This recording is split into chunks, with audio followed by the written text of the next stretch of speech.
Part 2 of Munnar ട്രിപ്പാണ്. Part 1 കാണാത്തവർ എല്ലാവരും പാർട്ട് 1 കണ്ടിട്ട് വരിക.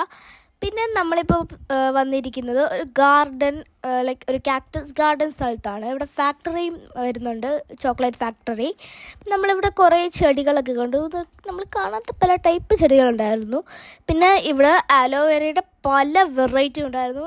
നമ്മൾ ഇതുവരെ കാണാത്ത പല വെറൈറ്റികളായിരുന്നു. പിന്നെ ഗൈസ് ഇവിടെ കുറേ ചെടികളുണ്ടായിരുന്നു.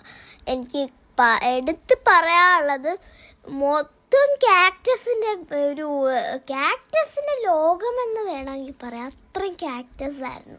പിന്നെ നമ്മൾ വന്ന് കയറിയപ്പോഴൊരു മുന്തിരി പോലത്തെ ഒരു ചെടി കണ്ടായിരുന്നു. അതെന്ത് ചെടിയാണെന്ന് എനിക്ക് അറിയത്തില്ല. പിന്നെ കുറേ ചെടികൾ, എന്നും എനിക്ക് പേരറിയത്തില്ല, ഏതൊക്കെയാണോ എന്തോ ചെടികൾ കുറേ ഉണ്ട്. പിന്നെ ഓറഞ്ച് ഉണ്ടായിരുന്നു കേട്ടോ, മുസമ്പി ഉണ്ടായിരുന്നു. പിന്നെ നമ്മൾ ചോക്ലേറ്റ് ഫാക്ടറി കയറി. അവിടെ കുറച്ച് ഉഡായിപ്പ് ചോക്ലേറ്റ് ഫാക്ടറി ഗൈസ്, ഉഡായിപ്പ് കുറച്ച് മിഷ്യൻസ് കാണിച്ചു, ചോക്ലേറ്റ് അതിലിട്ട് ഇളക്കുന്ന കാണിച്ചു. ബാക്കി അങ്ങോട്ട് അവരുടെ ഷോപ്പായിരുന്നു കേട്ടോ. പിന്നെ ഇവിടുത്തെ ചോക്ലേറ്റിന് ഒടുക്കത്തെ വിലയായിരുന്നു. പിന്നെ നമ്മൾ പോകുന്ന വഴിക്ക് ഒരു ക്യാരറ്റൊക്കെ വാങ്ങിച്ചു. ഇതിന് അത്ര മധുരം ഇല്ലായിരുന്നു, വലിയ രസമില്ല കേട്ടോ കഴിക്കാൻ. അപ്പോൾ ഇത്രയേ ഉള്ളൂ. ബാക്കി പിന്നെ കാണാം. ബൈ.